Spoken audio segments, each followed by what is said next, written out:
والصلاة والسلام على رسول الله أما بعد.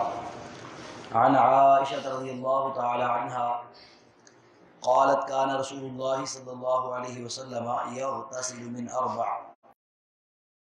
عائشہ رضی اللہ تعالی عنہ سے روایت ہے، انہوں نے کہا کہ رسول اللہ صلی اللہ علیہ وسلم 4 چیزوں کے بعد غسل فرماتے تھے، یعنی یہ 4 چیزیں ایسی ہیں جس سے غسل جنابت فرض ہو جاتا ہے، اس کے بعد غسل کریں گے تو پاک ہوں گے. یوم الجمعہ، ایک جمعے والے دن، اور من الجنابت، ایک جنابت کی وجہ سے، جب حالت جنابت میں ہو انسان تو اس وقت غسل فرض ہوتا ہے. ومن الحجامت، اور سنگی لگوانے کے بعد. ومن غسل المیت، اور میت کو غسل دینے کے بعد.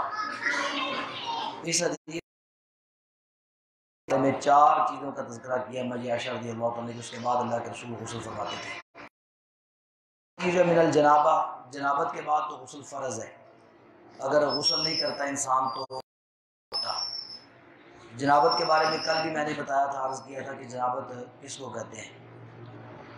دوسرا فرمایا کہ یوم الجمعہ، جمعے والے دن. ایک دوسری روایت کے اندر آتا ہے کہ رسول اللہ صلی اللہ علیہ وسلم نے فرمایا کہ غسل علی کل محتلم، جمعے والے دن ہر بالغ مسلمان پر غسل کرنا واجب ہے. اس میں علماء کا اختلاف ہے کہ کیا یہ غسل فرض ہے یا نہیں ہے. تو بعض علماء نے جنہوں نے یہ حدیث جس کے اندر یہ واجب کا لفظ استعمال ہوا ہے، اس سے استدلال کرتے ہوئے انہوں نے کہا کہ یہ واجب کا مطلب ہوتا ہے لازمی، تو جمعے والے دن غسل فرض ہے. لیکن جو صحیح مسئلہ ہے اور دیگر ہے، یعنی جمعے والے دن ہر ممکن کوشش کرنی چاہیے کہ غسل کریں، یہ بہتر ہے. لیکن اگر غسل نہیں کر پاتے کسی وجہ سے تو اس میں حرج کی بات کوئی نہیں ہے، وضو کر کے ہم جمعہ پڑھیں گے تو اس میں کوئی حرج کی بات نہیں ہے.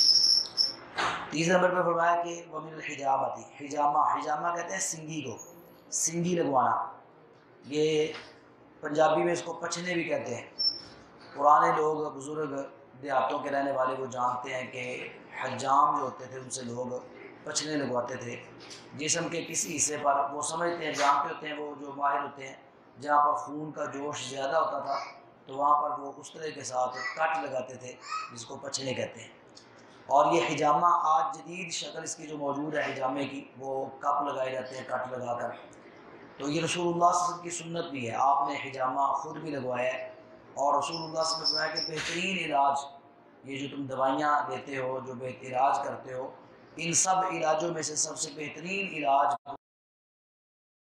بیماری ہو اس کے لیے حجامہ لگوانا، یہ رسول اللہ صلی اللہ علیہ وسلم کی سنت ہے. بعض علماء اور بعض حجامہ کو، یہ آج کل جو کرونا کا وائرس پھیلا ہوا ہے اس کے لیے بھی حجامہ تجویز کرتے ہیں کہ جو صحت مند افراد ہیں ان کو بھی حجامہ لگوانا چاہیے تاکہ وہ اس وائرس سے بچ جائیں.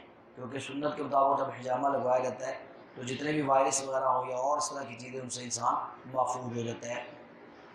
اور غسل میت کے بعد، ہاں وہ بات درمیان میں رہ گئی کہ حجامے کے بعد بھی غسل کرنا مستحب ہے، یعنی فرض نہیں ہے. جس طرح جنابت کے بعد غسل کرنا فرض ہوتا ہے نا، اگر حجامہ کے بعد آپ غسل کر لیتے ہیں تو بہتر ہے، نہیں بھی کرتے تو اس میں حرج کی بات نہیں ہے. اور چوتھے نمبر میں غسل میت، میت کو غسل دینے کے بعد رسول اللہ صلی اللہ علیہ وسلم غسل فرماتے ہیں. شروع اسلام میں یہی تھا اور اللہ کے رسول کا حکم بھی یہ تھا کہ من غسل میتا، جو شخص میت کو غسل دے تو وہ خود بعد میں غسل کرے. لیکن بعد میں رسول اللہ صلی اللہ علیہ وسلم نے اس کی اجازت دے دی تھی کہ نہیں غسل کرتا تو اس میں حرج کی بات نہیں ہے. یعنی میت کو غسل دینے کے بعد اگر وضو کر کے ہم لیتے ہیں تب بھی ٹھیک ہے، اور کوئی نماز پڑھنی ہے تب بھی وضو کر کے نماز پڑھی جا سکتی کے بعد غسل کر لیں تو یہ مستحب ہے، بہتر ہے. اگر نہ کریں تو اس میں حرج کی بات نہیں ہے. تو 4 چیزوں میں سے ایک چیز رہ گئی.